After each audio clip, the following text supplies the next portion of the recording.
I really thought this video was going to be easier to film, but just talking about it is giving me anxiety, and it's like hard to breathe and I'm so out of breath. Hey guys, it's me. So today is a story time video, probably the only story time video I will ever post on my channel because nothing ever exciting happens to me.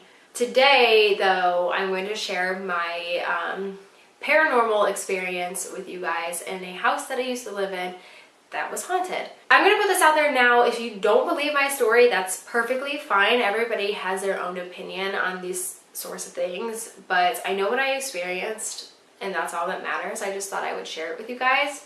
Before I get started, if you're not already, click that button to subscribe to my channel. Follow me on Instagram and Twitter, and check out my second channel. I'll put a link down below. It's my vlogging channel. I'm really excited about it. I don't know why I'm like so nervous to film this. Like, it's ridiculous. I want to give you guys a little background story about the first paranormal activity that I have experienced in that house. My cousin and my aunt brought over a Ouija board. If you don't know what that is, it has a bunch of letters on it, a yes, no, goodbye, hello. I'm pretty sure that's what it says. I haven't seen one in years, so I could be wrong. But anyways, most people don't believe in Ouija boards. They brought the Ouija board over because the house that they were currently living in they were like experiencing all this like haunted stuff. Another background on that situation was the house that my cousin and my aunt were living in. There was a little girl who lived there like a really long time ago, and she drowned in the lake on the property. I guess she just never actually left. So my cousin was experiencing all of these things. Like, he said the cupboards would fly open, pots and pans would fly out. Really creepy. So they brought the Ouija board over to our house, and we learned that the little girl's name was Sarah and she was 12 years old. I think I was around the same age, which is why she was so attracted to me. When they left the house, she didn't leave with them, she stayed. This is where things start to get a little creepy. I was in my bedroom doing my makeup. I was leaning over my dresser, looking in my mirror so I could like see what I was doing. My bedroom door was open about like that much, so I could still see out in the hallway. So I'm doing my makeup, I lean back, something catches my eye in the hallway. I look, and I just look back because I didn't know how to comprehend what I just saw. What I had seen was what I'm assuming was Sarah. I insert a picture of what she looks like. She had, you know, long black hair, long white dress, just like the ring. And I know at this point you guys are like, oh, this isn't true. She's making this up. I wish I was, okay? I wish I was. Seeing that scared the shit out of me. So I was telling my parents about it, and my dad's like, oh yeah, I've seen her. I'm like, what? What? I guess he was sitting at our dinner table doing paperwork. He heard a noise, looked over, and saw her walking towards the stairs to go upstairs. And when he told me that, I wanted to vomit. Talking about it right now, I want to vomit just because it upsets my stomach.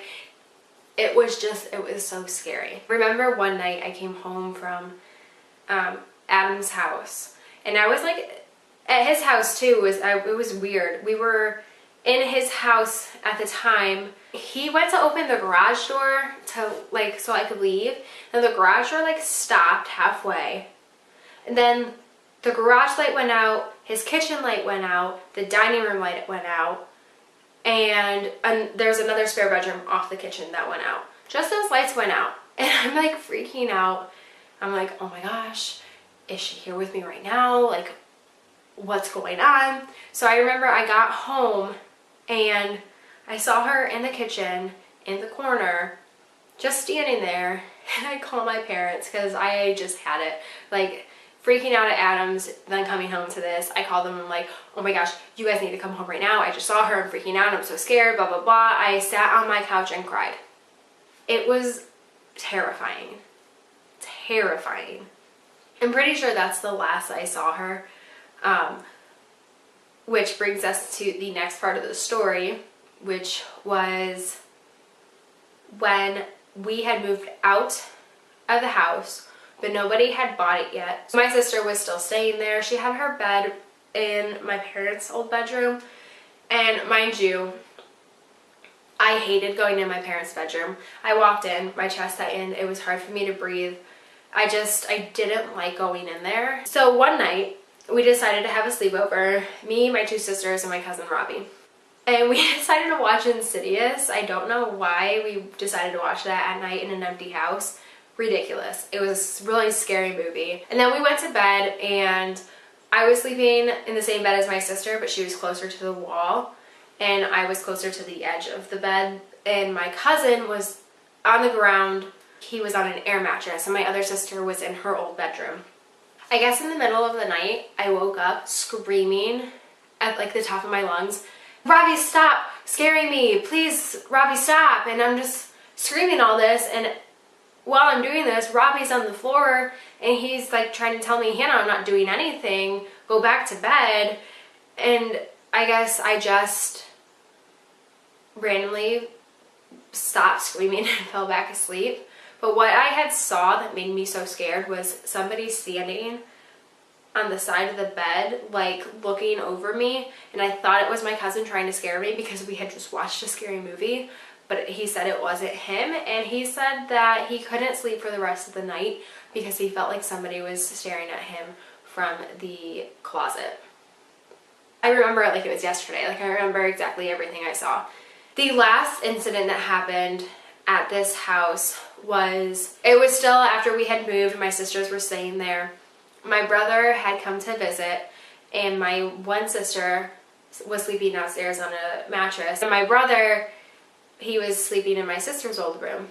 So they stayed up talking pretty late, and he went up, and she said maybe like 10-15 minutes later, he was dragging his mattress down the stairs, and she's looking at him. She's like, "What's wrong?" He's like, "I can't sleep in that room. I feel like somebody's watching me from the closet. I can't do it." So I don't know what was going on in that house. I'm really happy that we moved, but I still have nightmares about it.